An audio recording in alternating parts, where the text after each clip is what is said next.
Good evening, sir. Yes, for week 15, it's about the course to steer, okay? How to construct relative motion triangle and then determining the course to steer again. Although I have advanced lecturing or teaching you this topic, however, on your canvas, it is still indicated there. So we still have to undergo. Now, this will just take a short while. But first, let me assure, who knows and who doesn't know, kindly please raise your hand doon sa mga taong hindi nakakaintindi for the plotting triangle.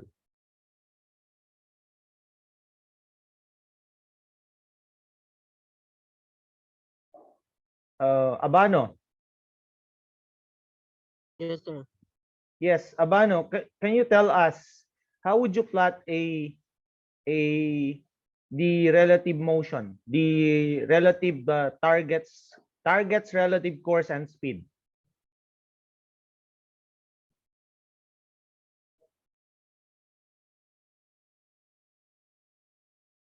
Can you tell us?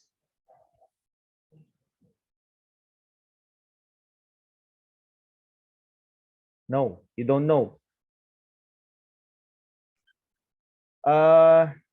Ken, Austria.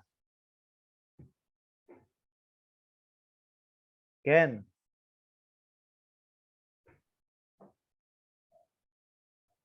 Hello. Ken, Austria. Present po. Yes, I'm not asking if you're present or absent. No, I'm asking how would you plot the targets, relative course, and speed? I'm sorry, sir. Kakapasok ko lang po kasi. Kakapasok, we have been discussing this for months, even before your midterm examination. Okay, sample, Erickson.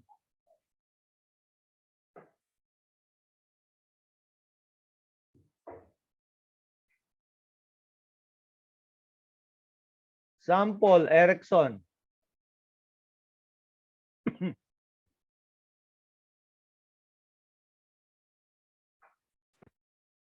No answer. Talapan. Talapan, Darling Joy.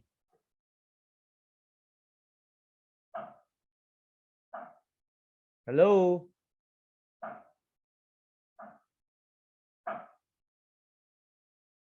See, your mobile phones are just being played. Okay, it only shows that you actually are listening. Arka, Arvin.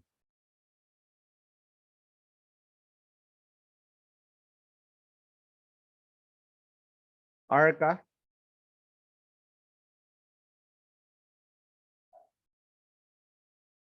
All right.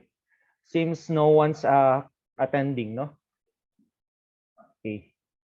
It only means online learning for you doesn't work because of your attitude.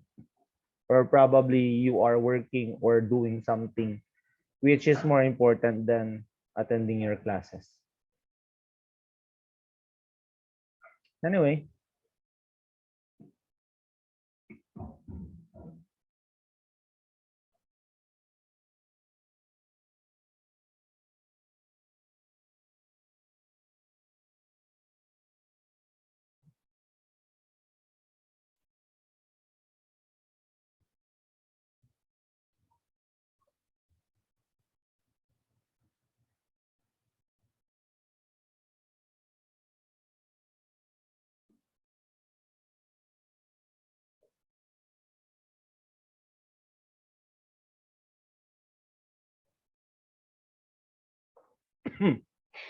Okay, so this is our topic, ladies and gentlemen, how to construct relative motion triangle. And those are the procedures.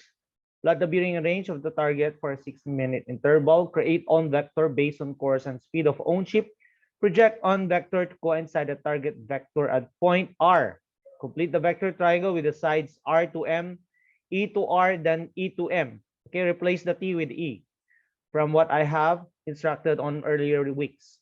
From point M, inscribe a line tangent to the intended CPA. For this example, it's 2 nautical miles. Okay? So it depends on your intention or the intended CPA, and extend beyond then label as new relative motion line. Number 6, from point M, project a line to cut E to R and extend beyond with a vector length E to R, inscribe an arc to cut new relative motion line. Ita-transfer mo siya doon. Then project a line to the intersection and label as R1 using a compass or a divider with a pencil. No, gagawa ka ng arc kung saan siya nag-cross doon sa line na ginawa mo na new relative motion line, then that will be your R1.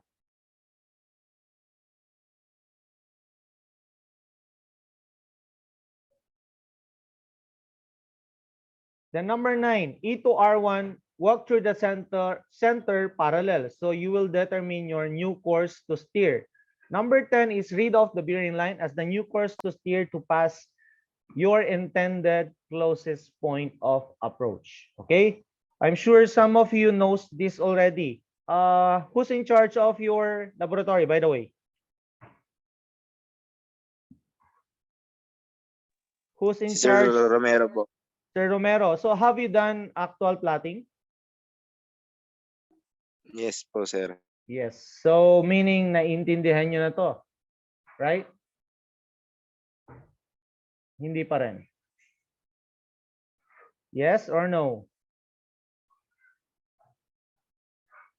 No one can tell me yes. All right. All right. Uy, Joseph. You know. Yes, I Sir, know. Yes, ano yung yan? key po sir napalitan ng ino dati sir. Yes, this one is replaced with E. Okay? Di ba ilang beses din naman ako nagbigay ng exercise sa inyo aside from my lecture, even though I'm not in charge of your laboratory or opening up or publishing you on Canvas. I still have given you laboratory exercises, right? Yes po sir. So I'm sure dapat alam nyo na to kasi this is the principle of navigating using ARPA. Okay? The point of MX, the determination on the point of MX and the intended CPA and the new course to steer plays an important factor with you as a navigator. And with that, no, binalik ni Canvas that you should really understand this plotting triangle, especially this relative motion triangle. Okay, let's go back. So plot the bearing and range for those two observations. Sabi niya 6-minute interval, meaning you have 6-minute interval from point R, after 6 minutes, point M. Okay, bearing and range, kunin mo. After you plot, solve for the distance on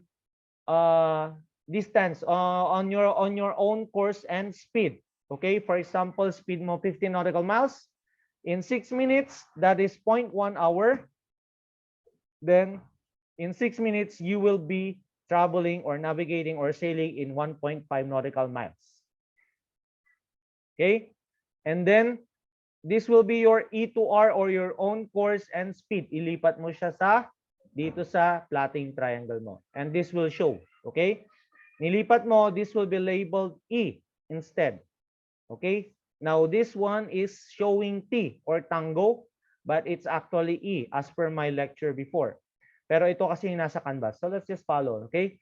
Then, having your intended closest point of approach, meaning sa'yo, as a navigator, sinabi mo sa sarili mo, gusto ko magkaroon ako ng CPA sa kanya ng 2 miles on my port side.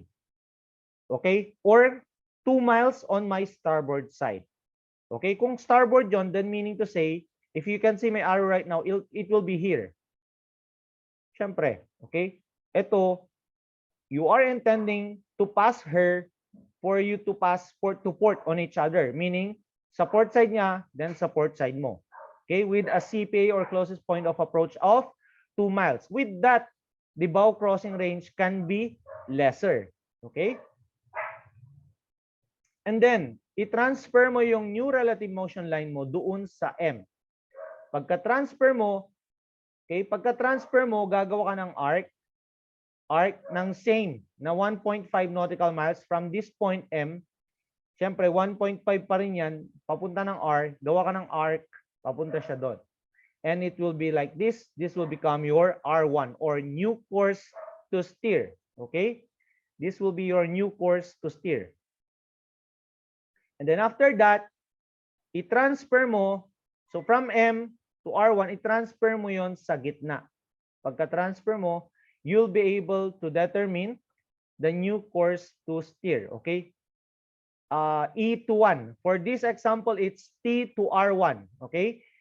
T to R1. Supposedly, on our lecture, it's E to R1. I-transfer mo siya sa gitna, you will have your new course to steer. Okay? So, ito, light blue. Ito yung E. I-transfer niya sa gitna. Then, that will be your NCTS or new course to steer. Okay? This is just a refresher. Any question? Yes? None? Very good. Okay. That ends my presentation. Let me just take the attendance. And you can take the quiz tonight. Okay, the quiz will be all about the new course to steer as well. You can see on your canvas